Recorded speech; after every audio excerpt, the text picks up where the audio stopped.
Hello guys, સ્વાગત છે તારું મારા આજના બીજા નવા મિની વ્લોગમાં. અને આજે આપણે નીકળી ગયા છે જાનમાં જવા માટે. આપણા ખાસ મિત્રનું લગ્ન છે, તો હવે ફટાફટ આપણે ગાડી લઈને જાનમાં જવા માટે નીકળી ગયા છે. જોઈશું તો મારી જોડે કિરણ પણ છે, તો હવે ફટાફટ આપણે સૈયદ જવાનું છે જાનમાં. તો હવે ગાડી લઈને ફટાફટ આપણે ત્યાં જતા રહીશું અને પછી આપણે આવી જઈએ છીએ. જોઈશું તો ગાડી આપણે ત્યાં પાછળ પાર્ક કરી દીધી છે અને હવે આપણે જઈએ છીએ જ્યાં જાનનો ઉતારો આવ્યો છે. વરરાજાની ગાડી આવી ગઈ છે, તો હવે ફટાફટ આપણે આપણા ભાઈબંધ જોડે જતા રહીએ. આપણે આવી જઈએ છીએ વરરાજા જોડે. જોઈશું તો મારા ભાઈબંધ અંકુશ અને ખાસ મિત્ર છે આપણો, સ્કૂલમાં જોડે આપણે ભણેલા છે, એટલે આપણે આવી ગયા છે. જોજો ને કિરણ પણ આપણી જોડે જ છે, તો અહીં બધા આવી ગયા છે. અને પછી આપણે જમવા માટે જતા રહીએ છીએ. જોજો જમવાનું તમને બતાવું, મસ્ત જમવાનું છે. ઠંડી ઠંડી મસ્ત છાશ છે. કિરણ છે જોઈ શકો, અને આપણી જોડે આપણો બીજો ભાઈબંધ પણ છે. અને પછી આપણે આવી જઈએ છીએ વરરાજા જોડે પાછા. જોજો તો વરરાજા આ બાજુ ફોટા પડવા માટે આવી ગયા છે અને અલગ પોસ્ટથી ફોટા પડાય છે. આ બધા પણ ફોટા પડાય છે, અલગ અલગ ફોનમાં પડાય છે. અને જોઈશું હજુ ડીજે ચાલુ કરાયા નથી. જોઈશું જો ને ભરું બંધ રાખ્યા છે, પછી થોડી વાર પછી ચાલુ કરાવશે અને આપણે ત્યાં સુધી અહીંયા બધા ફોટા પડાવીને પછી આપણે ત્યાં જતા રહીશું. પછી ડીજે થોડી વારમાં ચાલુ કરાવી દેશે. જોઈ શકો છો સામે બીજા પણ પીએ બ્રાન્ડ ડીજે પડ્યા છે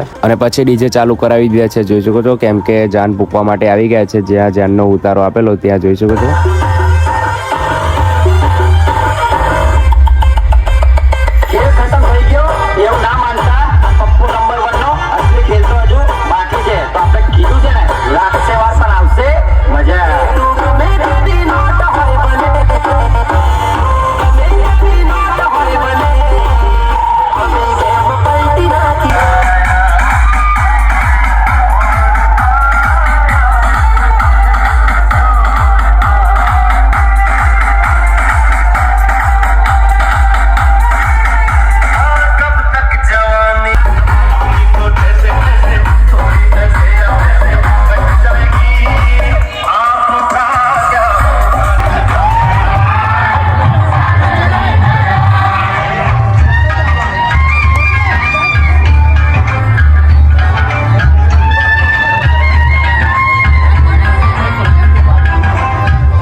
પછી આપણો ભાઈબંધ જતો રહે છે મોયરામાં ને અમે આ બાજુ આવી ગયા છે. મંડપ નીચે મસ્ત બેઠા છે અને કુલરનો પવન પણ ઠંડો ઠંડો આવે છે. અમે કિરણને બેસીએ બતાવું તમને. જોઈશું લગ્ન થઈ રહ્યા છે અને અમે આ બાજુ મસ્ત ખુરશીમાં બેઠા છે અને બીજા ભાઈબંધો મારા પેલી બાજુ બેઠા છે. અને એક બાજુ મસ્ત આપણા ભાઈબંધના લગ્ન થતા હોય અને આ બાજુ ખુરશીમાં બેસીને જોવાની મજા જ કંઈક અલગ હોય છે. અને પછી આપણે આ બાજુ આવી જઈએ છીએ અને લગ્ન બધું પતી ગયું છે. તમને બતાવું. જોઈશું લગ્ન બધું પતી ગયું છે અને આપણો ભાઈબંધ કહે છે અંદર ફોટા પાડવા માટે ગયા છે. ફોટા પાડી લેશે પછી આપણે ઘરે જવા માટે નીકળી જઈશું. આપણે આપણી ગાડીમાં બધાને બેસાડીને પછી જતા રહીશું. અને ફાઇનલી આપણે ઘરે જવા માટે નીકળી ગયા છે. જોઈશું તો આઈ હોપ કે તમને મારો મિની વ્લોગ સારો લાગ્યો હોય તો ઇન્સ્ટા આઈડી ફોલો જરૂર કરી લેજો. જય માતાજી, જય શ્રી રામ. મળીએ બીજા નવા મિની વ્લોગમાં.